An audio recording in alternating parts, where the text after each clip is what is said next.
I put a chuck tenon on this side so I can grab it with the chuck. So this will be the, let me get it right. This will be the top of the roof, okay? And then this, I'll pass this around. This is one of the roofs that's already done. Okay, you guys can check that out.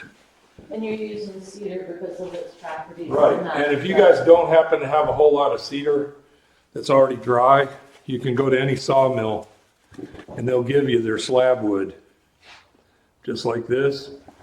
And you can take it to your bandsaw and you can get a circle of slab wood.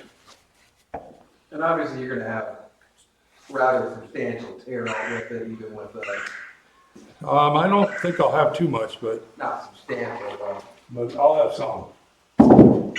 So to start off, then this is the feeder, okay? And this will be the underside of the lid. So when you look at this, this thing is going to have to index. It has to go outside of the lid. So you have to sort of know the diameter of this to start with. And yesterday when I put the chuck tenon on here, this was a perfect log, and today it has a nice crack in it.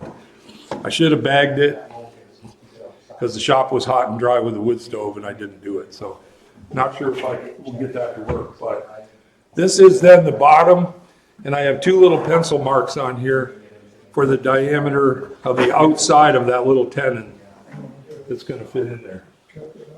Okay, so this will end up being the top, so quite a bit has to come off here, and then I dish in the bottom a little and make that ring that sits in the other part. So I'll start working on the top and form it, and I'll bring the bottom in a little bit. I've already turned this fairly round. It's not running perfect, but I think I can make it. Okay, I'll try to make do with these. Okay. So I'm going to go fairly quickly on this. I'm not going to do any sanding, much as you would do that for sure if you're making one. So this is the top of the project. So first thing is to shape the top of the roof.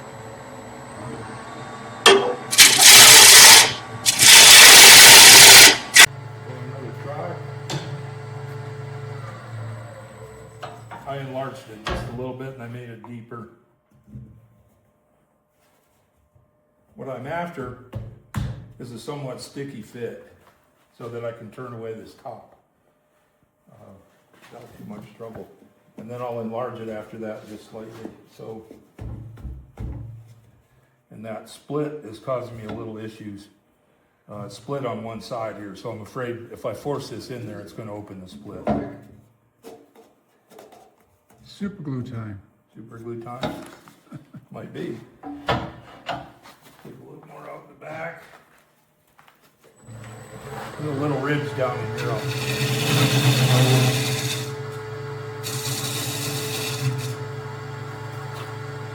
Sometimes when I'm demonstrating, I'm doing like a little pillbox or something. I'll turn the lathe on and off like 30 times before I get just the fit I'm after.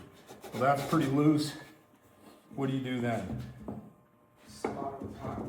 This is just about what I want for the final project. But you can spot glue it on there. You also can put a piece of typing paper, a couple pieces of paper in there. Or you can just cut a little off and have another go at it. Because there's nobody saying how tall this seed reservoir has to be. So that's what I'm going to do. You're just gonna cut down? I'll just cut it down a little bit more. Take some off. And that might tighten it up just enough.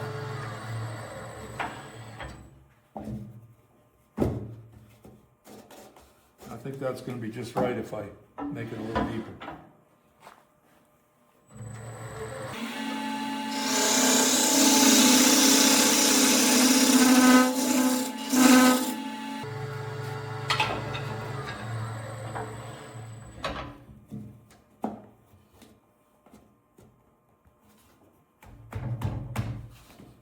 Snug.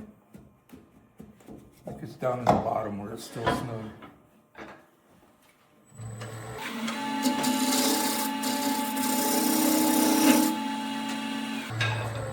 many times can you shorten it?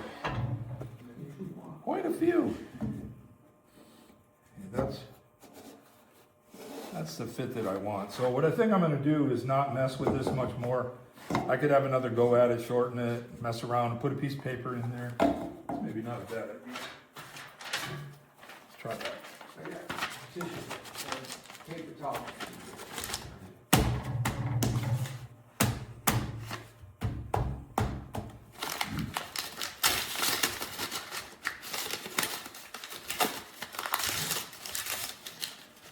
So you're gonna use the tailstock to hold I it in will. place for a while? Yes, I will.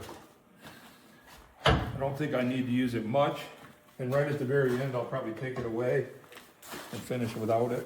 But whenever you can use it, you should, for safety.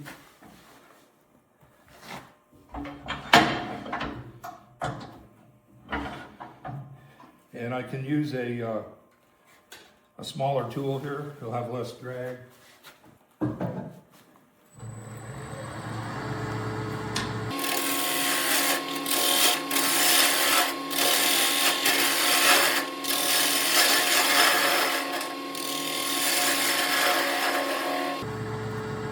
Not bad.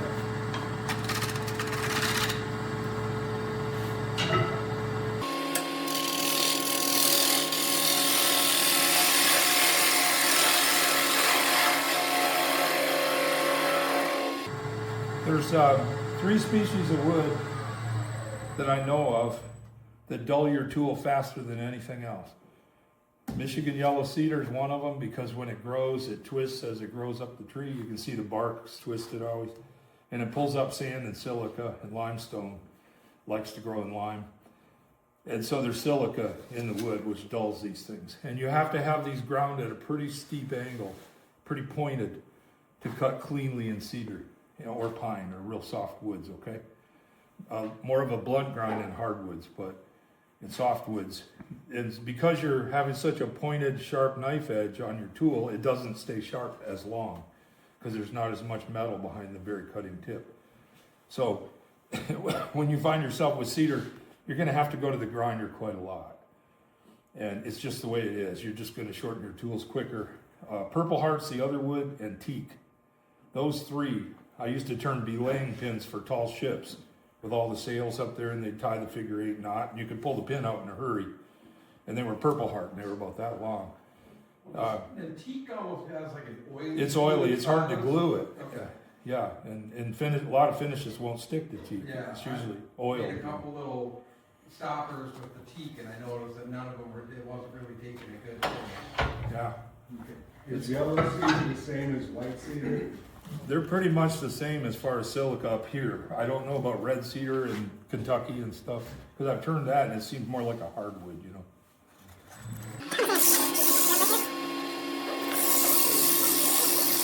That's it.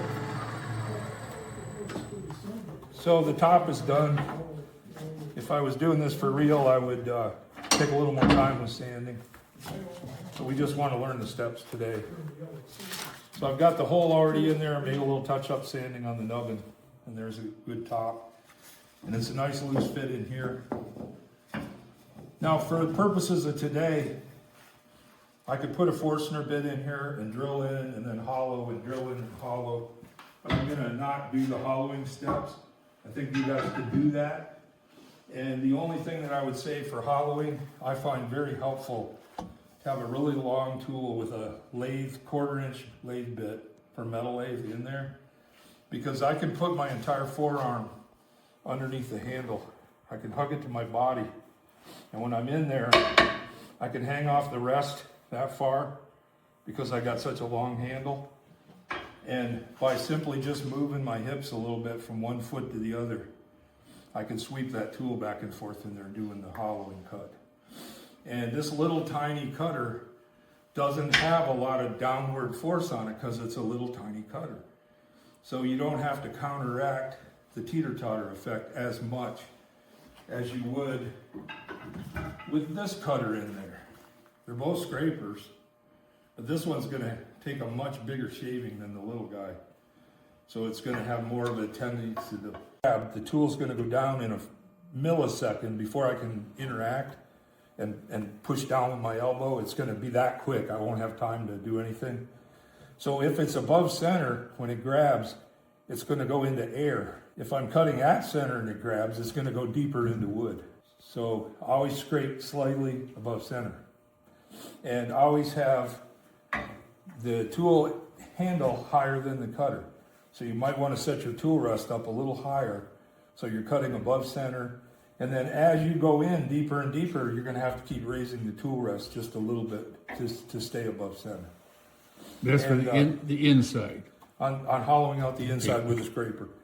And Jim is famous for his negative rake scrapers. He does all these wonderful baskets of illusion pieces.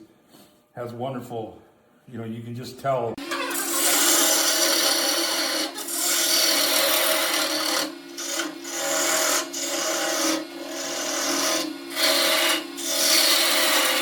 If you have a hook tool, you want the seed tray to be in like this on the top of it. So you're going in. So when I cut from large diameter to small, I'm cutting against the grain. I'm not going to get it very good. You can roll a bowl gouge over and do a pull cut. Yeah.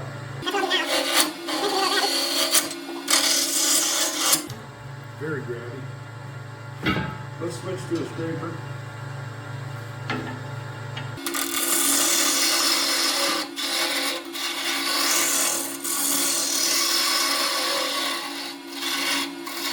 How small can you get that thing?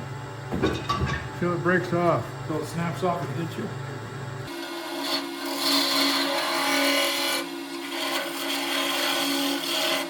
Okay, now, at some point, you need to put in the holes for the seeds, and they're just a hole drilled down here, nice and low, like there.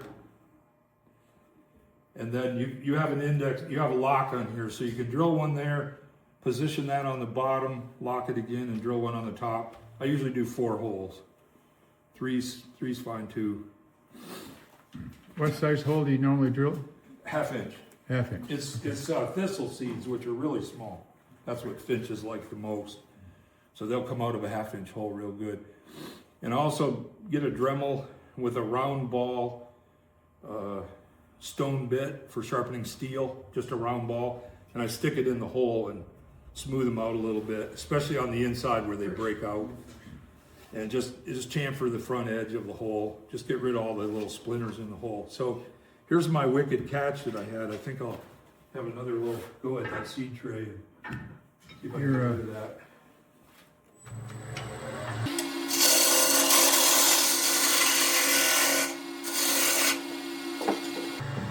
When you're hanging in there a ways, I didn't like that short handle.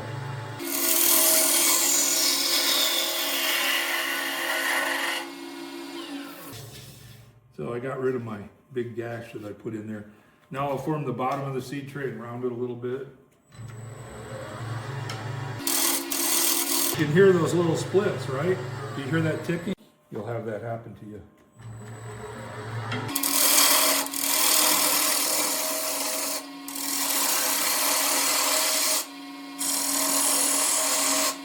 That's pretty much the seed tray. Now how am I going to get rid of this wood? How are you gonna get rid of it? Yeah, any ideas? Parting tool and hand cut it? I want to reverse chuck it and turn it away. So do I have any options for that? No matter what size this is, at some point it's going to get stuck. Right, in but I'm it. saying on the tailstock end, you'd have to obviously use the Right. tailstock to get it. So because I haven't hollowed this all the way out, this is not going to work the best. Well, So maybe what I should do is put this back in and, move your tailstock just a little bit more. oh, I understand that, but I'm saying if I were to turn it a little deeper and a cone shape, this would stick in there. Yeah, self-centered. It'll be self-centering. Yeah. I'll see if I can get away with it this way.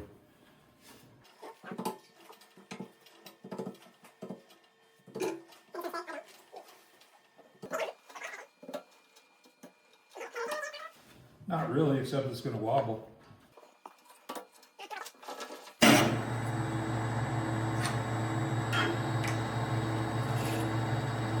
You guys see that okay?